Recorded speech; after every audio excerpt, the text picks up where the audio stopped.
Bonjour tout le monde, c'est Emma et bienvenue sur la chaîne La Bouquinade. Aujourd'hui je vous propose de vous parler de mes résolutions et donc résolutions livresques. Alors j'en ai noté 5 sur mon carnet, alors c'est assez relatif, ça peut très bien s'étendre comme diminuer, mais vous allez voir que en fait ces 5 là, elles sont pas si énormes à tenir, enfin il y en a une quand même qui doit être bien tenue si je veux arriver à mon objectif. La première résolution livresque que je voudrais faire cette année, c'est d'anéantir, hein, on ne parle pas de diminuer, mais d'anéantir ma pile à lire.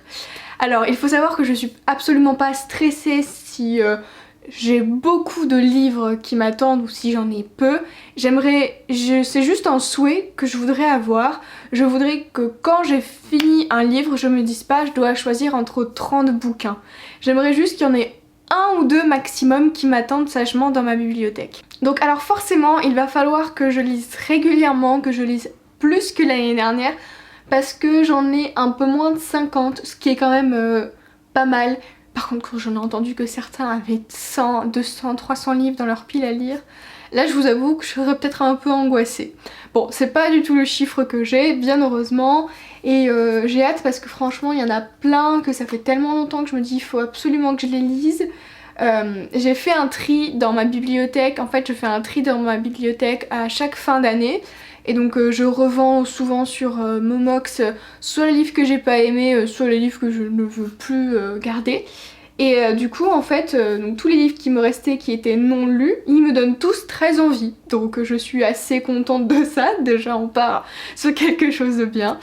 Et oui, je veux vraiment l'anéantir, je ne veux plus qu'il ne reste rien. Et donc par conséquent, qui dit lire plus, il faut pas non plus que je rajoute énormément de livres, donc je vais restreindre mes achats, dit-elle, alors que j'ai reçu des services presse, n'est-ce pas? Non. Après ça va, je devrais être raisonnable, parce que de toute façon je n'ai pas un portefeuille financier extensible, n'est-ce pas? On y croit. Ma deuxième résolution, c'est de finir en priorité mes sagas. Et donc si je veux un jour me faire plaisir, m'acheter un livre, ce sera la suite d'une saga et pas d'une nouvelle saga, hein. Alors c'est quelque chose que j'avais déjà commencé l'année dernière, je suis quand même bien partie parce que j'ai pu quand même bien continuer la saga The Immortal Instruments. Qu'est-ce que j'ai pu... J'ai pu continuer les Eldemroad aussi, il y avait The Crime, enfin The Curse, que j'avais pu aussi donc, entamer et finir, il y avait Phobos, il y avait les 100... non, ça va, j'ai quand même été assez correcte, mais il y en a encore qui m'attendent. Je pense aux Chroniques Lunaires et The Mortal Instruments, les origines, que je n'ai pas fini du coup.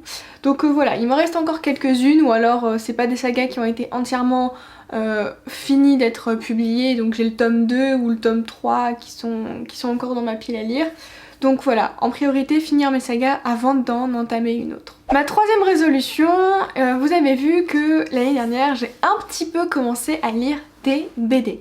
Eh bien je voudrais toujours continuer à lire plus de BD. Alors je pense rester toujours dans la jeunesse parce que c'est ça qui m'attire dans les bandes dessinées. Pour l'instant toutes les BD assez adultes on va dire, ou peut-être un peu trop fantasy, ça me botte moins. Bon, après peut-être que ça viendra. En attendant je voudrais un petit peu plus me pencher sur la question et pourquoi pas également démarrer les mangas. Je n'ai jamais lu de manga, il y en a quelques-uns qui me tentent, je pense notamment à l'Atelier des Sorciers que je vois pas mal passer sur Instagram.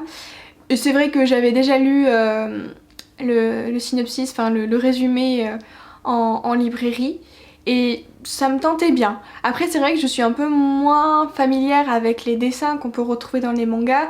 Si vous voyez un petit peu les dessins que j'ai l'habitude de voir en BD, c'est pas trop ce qu'on peut retrouver en manga. Donc je vous montre un exemple avec le Carnet des Cerises. C'est un genre de dessin assez doux, c'est vraiment très enfantin. Et voilà, dès qu'on sort vraiment sur quelque chose qui est beaucoup plus réaliste, peut-être que, je sais pas, ça me plaît un peu moins. Donc voilà, on va essayer d'étendre mes horizons livresques. La quatrième résolution, je voudrais lire plus de romans jeunesse. J'en ai très peu dans ma bibliothèque et le peu que j'ai pu lire, j'avais quand même pas mal aimé. C'est pas quelque chose qui me dérange le fait que ce soit très enfantin, etc. Au contraire, moi ça m'adoucit, ça m'apaise et c'est genre c'est une petite sucrerie pour moi de découvrir ce type de roman en termes général. Et étant donné que plus tard je veux travailler dans la jeunesse, c'est vrai que d'avoir plus de références que ce que j'ai à mon actif, ce serait pas mal pour conseiller les futures personnes que je croiserai. Et ma 5e résolution, qui est un petit peu liée avec la première, c'est de prendre plus de temps dans la journée pour lire. Alors je vous explique. Parfois, quand j'ai des journées de cours assez chargées, il y a des fois où je vais lire à aucun moment. Et au premier semestre, ça m'a vraiment porté préjudice parce que j'arrivais à la fin de la semaine en fait.